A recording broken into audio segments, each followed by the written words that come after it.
யுத்த காலத்துனா அடான ராகம் எப்பவுமே 4 கவியோடு 4 விதமான கவியோடு பாடி வச்சிருந்தார் விடுக்கிறார். சும்மா இல்லை, மிகப்பெரிய அறிவாய். தேவர்களோடு இந்திரன் போய் அசுரோடு போரிட்டு பார்த்தா முடியல, தோற்று ஓடிட்ட. இந்திரனே பயந்து ஓடிட்டான். என்ன பண்ண முடியும்? இந்த கூக்குரல் கானகத்திலே வேட்டையாடி கொண்டு வந்த அந்த புதுவுருவ சக்கரத்தினுடைய காதலை விடுகிறது.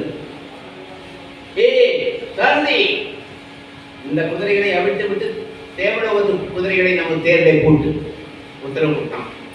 கூட்டப்பட்டது தேர்ல ஏறி ஏகமா ககன் மேற்கு ஆகாயத்தில் பாய்ந்தான் புதுவுருவ சக்கரவர்த்தி. வேகமா போய் உடனே அசுரனை எனக்கு பதில் சொல்லு, அப்புறமா நீ செல்லு. யார் தான் இவன்? இந்த தோற்று ஓடிதான் இவன் குறுக்க நிற்கிறான். மரியாதையாக அந்த பெண்ணை இறக்கி விடு. முடியாது. உடனே 2 பேருக்கு கடுமையான போர். உடனே வெள்ள வளைச்சான். உடனே அவன் 1000 கொடுத்தான். வேகமா அப்படி வானதியில அப்படியே பொறுத்து விட்டான். மறுபடியும் ஒரு திவ்யாசனம் விட்டான். வேகமா போய் உடனே அவருடைய நாம் கண்ட துண்டமாக கை கால் எல்லாம் மாதிரி மாறுகால் வாங்கி கொண்டு அப்படியே வந்துச்சு அந்த அந்த அந்த அஸ்திரம். அஸ்திரம்ங்கிறது மந்திரத்தோடு படுத்து, சஸ்திரம்ங்கிறது சும்மா விடுது. அப்படி அதான் அஸ்திரம் சஸ்திரம். அப்படிப்பட்ட வகையிலே எல்லாம் மாண்டு போக ஒரு விஷயம் கேட்டுட்டு வந்தான்.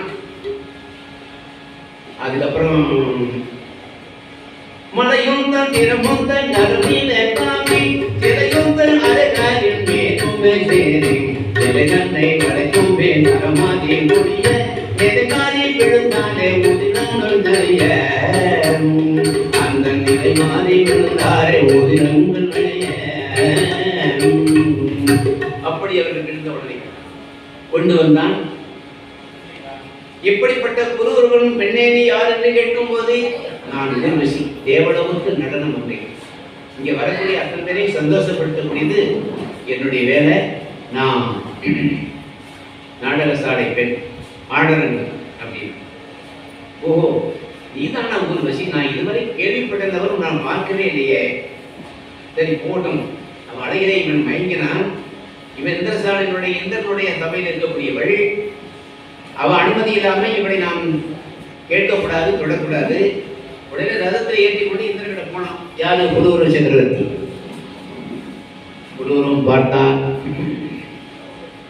இந்திரன் பார்த்தான் புதுவுருவ சக்கரவர்த்தியே, என்னாலேயே முடியாது, உன்னால் முடிந்தது. உண்மையிலேயே ரொம்ப பாராட்ட வேண்டிய விஷயம்தான். அதனால இவனுக்கு என்ன வேண்டுமோ கேளுனா. எனக்கு இந்த ஊர்வசி வேண்டும்னு சொன்னான் புதுவுருவ சக்கரவர்த்தி. அப்படியா, சரி சந்தோஷம்.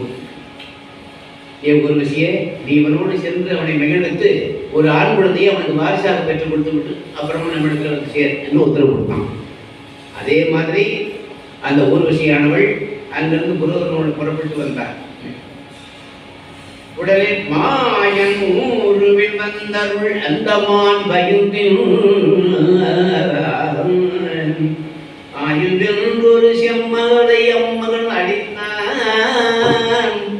தேயும் பல தேவரும் மகிழ மற்ற இவனே வேயவன் புகழ் வேந்தரின் மேன்மையோர் மேன்வான்.